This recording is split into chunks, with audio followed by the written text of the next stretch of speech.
Bears are lucky, in a way. The trade in pieces of bear and other animals is profitable for the poachers.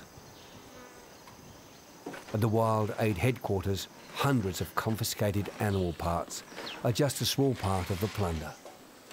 The chance to take a bear, a tiger, a gibbon from the forest and make 6 months' income or more in a single day is often just too tempting.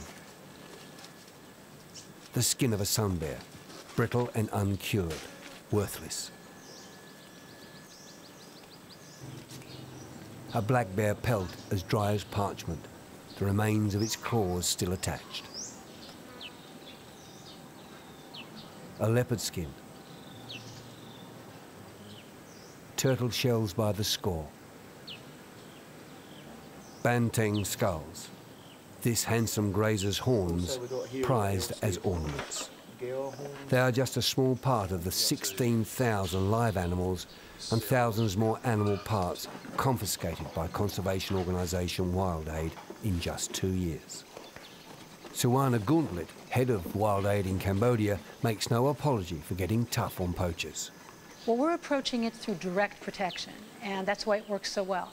Direct support to rangers in the parks by training them, equipping them, and supporting their patrol food, for example. Supporting brigades that go in restaurants, in towns, on the roads, on borders, to confiscate shipments of wildlife going abroad. And thirdly, by changing the way people see animals and stopping wildlife consumption. It's very controversial, and I would say that that's one of the reasons why other NGOs and donors hesitate to engage in something that's not as people-friendly as a community-based project for alternative livelihoods, for example. They would rather do something that's very friendly than do something that's confrontational. But the result is there will be no more forest, there will be no more wildlife. There is no tomorrow for this. It has to be done today.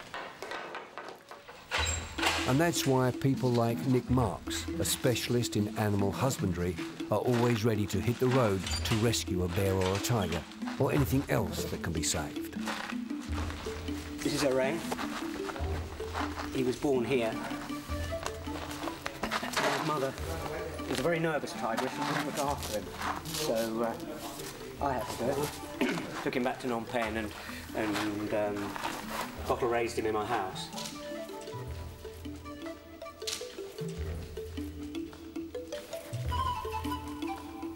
Oh, he's very sweet, very gentle. He's very sweet, quite rough, but he's very sweet. We're glad to have him.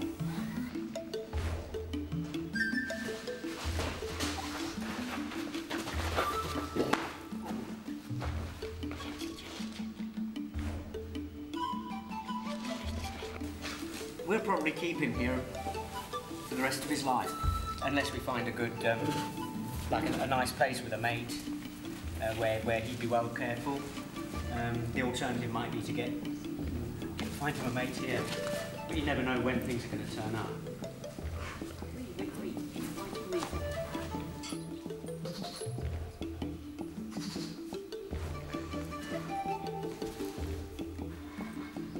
He's very gentle with his bites on the whole.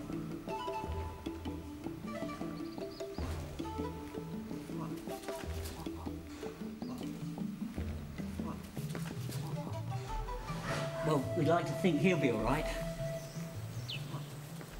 Of course, tiger can't survive without his natural habitat, without his prey, a good prey base, with massively increasing human populations, all infringing on forests where the tiger lives, all with their own needs, hunting, needing timber, and I guess the direct competition combined with the value of a tiger's body parts for traditional medicines has almost driven him to extinction.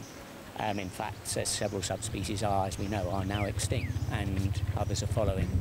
When you think of the hundreds of thousands of tigers there used to be, and the odd thousand, perhaps 3,000 in the world wild left today. Unless governments do have a radical rethink, then I think it probably is too late for the tiger.